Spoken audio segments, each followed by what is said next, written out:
Hey YouTube, Todd here. I figured, I made a few videos with my guitars and drums, and I figured I'd show you a little bit of what I use, what I like to use, show you the basics. I got this Schecter ripped right down so you can kind of see the features of it. I removed the headstock, snapped that right off.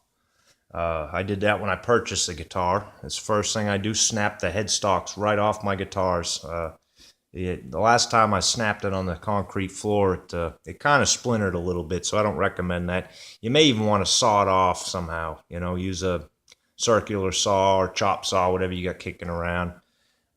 Kitchen knife if you really want to hack it to death. But I always suggest removing the headstock. That is the real key to a good sounding guitar.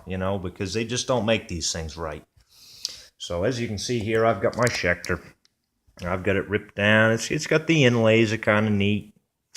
It's got the jumbo frets. You can see where I snapped the headstock off. I didn't do too good a job because the concrete really splintered it. And it really, it made the wood kind of obvious to me that it wasn't a good quality wood anyhow. It's a one piece. I only snap one pieces. I don't like, replaceable headstocks or none of that crap. I use...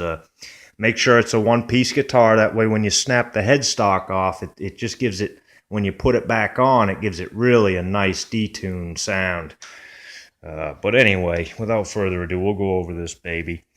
It's got the inlays, like I said. It's got the Seymour Duncan pickups. It's got the Tone Bros bridge.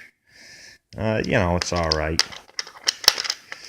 I took the knobs right off it. They were bugging the hell out of me. I just take the knobs off. Gives me a little more finer control, on these, just to be able to, just a small little touch will really change it. Rip the guts out of the inside too.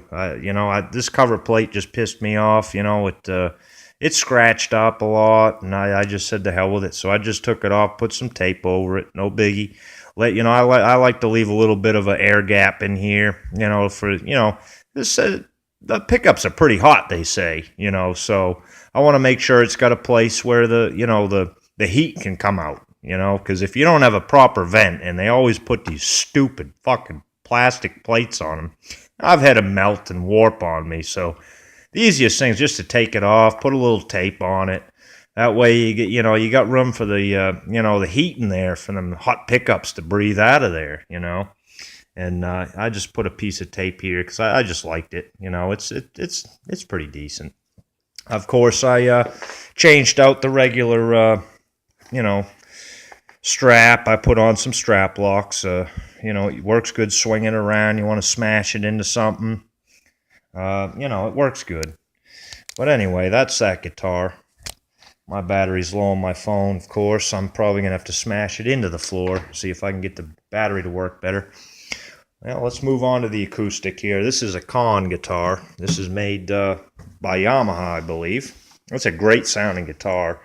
When I first played it, when the headstock was attached, I almost kept it on there. But, after playing it a few times, I just realized that it was just too clean of a guitar. It's obviously a one-piece. It's acoustic. It's a common band instrument. Like I said, I think it was made by Yamaha. Ended up buying Conn.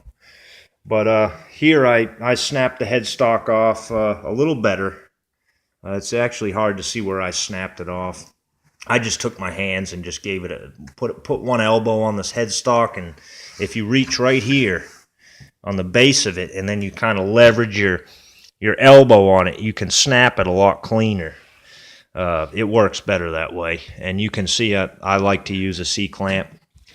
It holds the headstock on better. Plus when you get the strings back on there, you can put it in the middle and it stays out of the way, It just seems to work best for me. But this is a wonderful guitar. It really does a nice job. You can take the headstock and really just bend it and get a good detuned sound out of it. So anyway, these are the two babies I like to use. I'll be recording an album with them. Hopefully, we've got a few songs in the works here. But anyhow, that's here's the strings here, Pure Blues. You know, I used to go heavy gauge, but you know, with the headstock smashed and stuff, it's too much tension on them. I sometimes get the headstock bending a little bit too much, you know, and in live performance, I want a little more dependability. So I'll go with these lighter strings. You know, these are just, I bought these out of a bargain bin here in Tennessee. You know, we'll see what they do. Maybe do another YouTube on these. I don't know. You know, we'll see. I don't like that American flag on there, so probably I won't even bother. But anyway, that's my guitar gear, and hey, we'll see you on the next video.